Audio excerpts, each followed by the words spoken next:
What's up, everyone? Today we're going to be reviewing Rogue One, the first spin-off in the Star Wars series released in 2016. To a lot of people, this is their favorite Disney Star Wars film, and they're wrong. Of course, opinions are a thing, so if you like Rogue One, then that's fine. But personally, I like the other Star Wars film, the spin-off film. Solo is a lot better. My last Star Wars movie review, Solo, came out like 4 months ago. So sorry for the wait. I've been taking a break. I've been doing other stuff. But maybe another few weeks I will review Star Wars A New Hope. So yeah, let's get to it.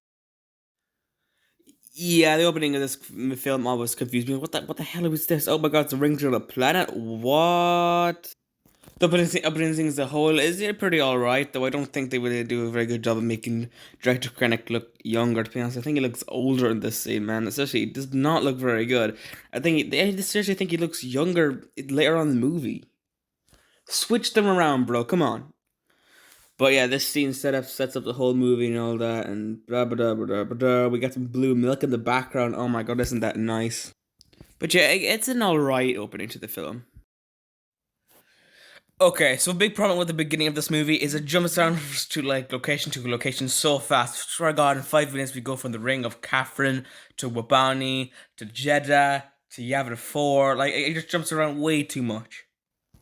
Did you really need Cassian and Jin to be on two different planets? How about they be on the same planet? Okay, so at least we could just jump around to three different locations. So Cassian's on a planet, he gets the information he needs, and then he goes to rescue Jin on the same planet.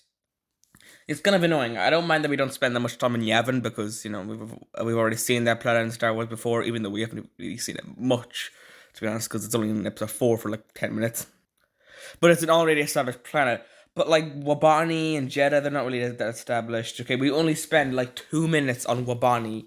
Okay, come on, man. That planet has such a stupid name. I want to learn more about the place. Like, what the hell? I don't remember the scenery. It was the Grand Black or something. The Ring of Catherine looks really, really interesting. No.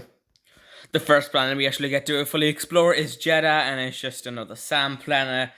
Come the fuck on. It's the least memorable one as well, because it's not part of the Skywalker saga, and Rogue One to me is actually one of the most forgettable movies in the Skywalker saga as well. Well, when it's not in the Skywalker saga. If this review is short, it's just because I don't really have much to say about Rogue One. I'm kind of struggling here to even make a review on it. But I made one on Solo, and I plan to make one on all the other Star Wars films, so I can't just leave out Rogue One. It feels really mean. To be honest, why can't they just go to an already established desert planet? Okay, why not just go to Tatooine? Probably because they don't want a Death Star to blow that kind of place. So, go to Jakku. Go to someone on Jakku. Why not? Why not? Use an already established planet instead of just making up a new one. But then again, in a way, I guess it makes the galaxy feel larger when they're going to all of these different planets and all that. But the galaxy already feels large, okay? Okay, I like to get to know my locations. In A New Hope, we spent literally like half of the movie on Tatooine, okay? We know that planet, we know the creatures on it. We know that the sand people are there and they terrorize people. We know the Jawas roam around the planet hunting for droids and all that. Some people do moisture farming or some crap. Mos Eisley is filled with scum and villainy as well. We all know all that stuff about the planet, but what do we know about Jeddah? It's just one big city here and crap. We don't know anything about Wabani. But then again, we do have that Punababa and Not Represent thing here, the cameo here. That was just really bad fan service. But I do really like when the Death Star kind of overshowers the sun like an eclipse. That was really cool. And just also need to take a minute moment to talk about the visuals. Like, come on, man! Like, this is one of the best looking Star Wars movies ever. I think the only one that might have beaten this is The Last Jedi. I mean, it's kind of embarrassing that the Solo and Skywalker really couldn't beat these two movies. Also, Jin gets the message from her father here, and that sets up the whole plot. By the way, I just love how they actually just fixed the whole Death Star plot line in episode 4, because that was probably one of the weakest points of episode 4 before Rogue One came out, because, like, what the hell did the Empire not know about this big hole there? How did the hole get there? Sounds weird. But now we know Galen and Ursa put her in the hole, and everything, and blah, blah, blah, blah, blah, and, it was really cool to see Jin be so emotional in front of her father, the hologram, and that was really nice. And I just wanted to comment about Tarkin. Just look at him. Look at him. Like, this doesn't look like Peter Cushing. This looks like This looks like my nightmares. Okay, so the problem I have with this movie is, Cassian is trying to kill Galen Erso and all that because the rebel officer tells him, and he's a bitch. To be honest, it's just, he doesn't belong in the rebellion. Come on, no, no, just why? Why do they want to kill him? Why don't they just? Why aren't they just going to bring him in for questioning and all that? Wouldn't that be a lot more useful instead of just disposing of him? Like, come on, man, you need to know as much as you can about this Death Star, okay? I mean, sure, maybe you have to trust this guy, but like, come on, man, the rebellion, hope, come on, bring him in and interrogate him and all that. I just don't think it was a very good idea for the rebellion to go out and kill him. That's just not going to do any good for you, is it? Though I do like the scene with Galen and Jin. It was pretty emotional, just like the other scene with Galen and Jin, with the Galen being a hologram. I mean, it was really nice and all that. But I do like the whole Yevon Ford sequence with all the characters talking and all that. It's really nice, although it's kind of weird how Jin just kind of changes her mind about the whole war, but it kind of makes sense, like Galen was in favor of the rebellion, all the rebellion did kill him. I mean, I guess she was doing what her father would want. Sure, it was really inspiring. Okay, and the most of the rebellion just didn't really agree to go into to fight the Death Star, and it was cool how half the rebellion kind of wanted to, and the other half didn't. It was kind of a fight within the rebellion, but it was cool. And of course, this all leads up to the final battle. I mean, the final battle. That's one of the best parts about the movie. Okay, so the Battle of Scarif. There's not much I can really say that hasn't been said already. Everyone loves this movie because of the Battle of Scarif. It is really, really cool, and I would love to go on vacation to on Scarif. Well, Emperor Palpatine and Vader actually go to Scarif on vacation, and they're like, "Our Star Wars summer vacation." But yeah, man, this looks absolutely beautiful. This part of the movie, just seriously, man, Scarif looks like such a good planet, man. And no wonder Vader isn't actually on the surface. Okay, it has sand on it. Okay, so obviously he's going to be up in the ship. And this is a part of the movie where everyone dies, and it's pretty sad. Okay, Bodhi Rook dies with a grenade. Chirrut and Baze get shot down.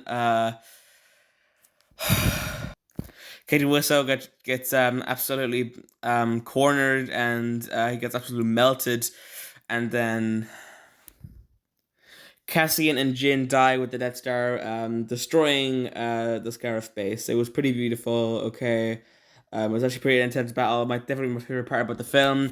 But it doesn't deserve. This battle doesn't redeem some other parts about the movie, because this movie isn't the best in like the first two acts, although it's not terrible. But it does have a pretty good final act. Okay, this is really, really good.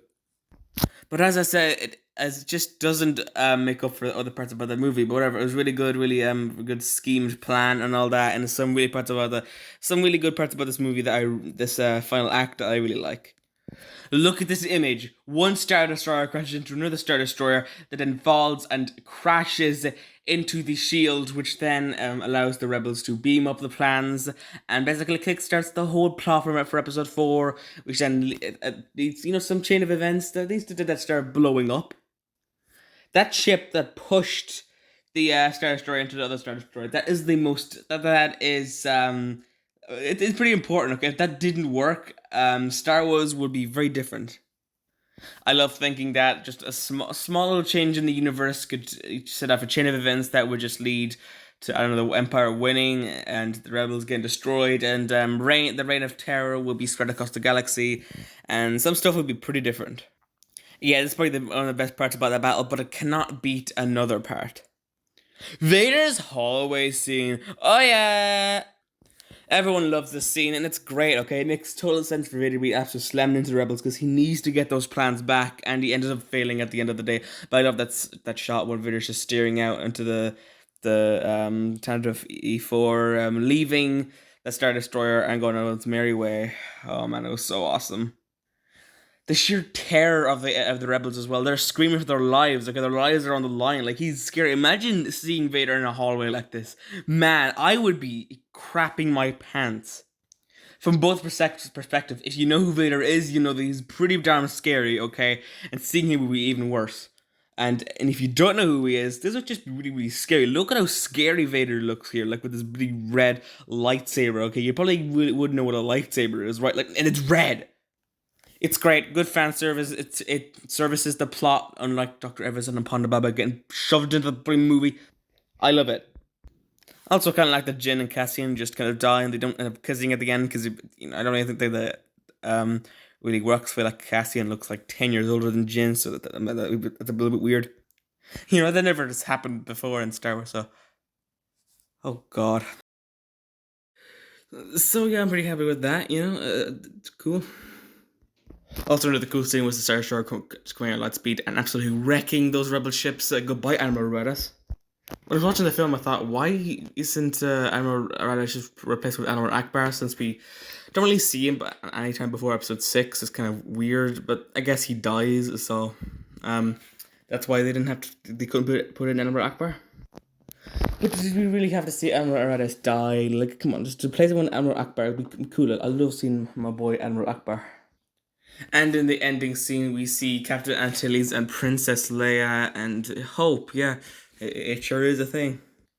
The CGI thing, the face crap thing, really didn't get good until earlier this year in 2022 with the Book of Boba Fett because Jesus Christ, Leia looks ugly as crap, man. It's really disturbing. But fortunately, she was only in here for like a minute.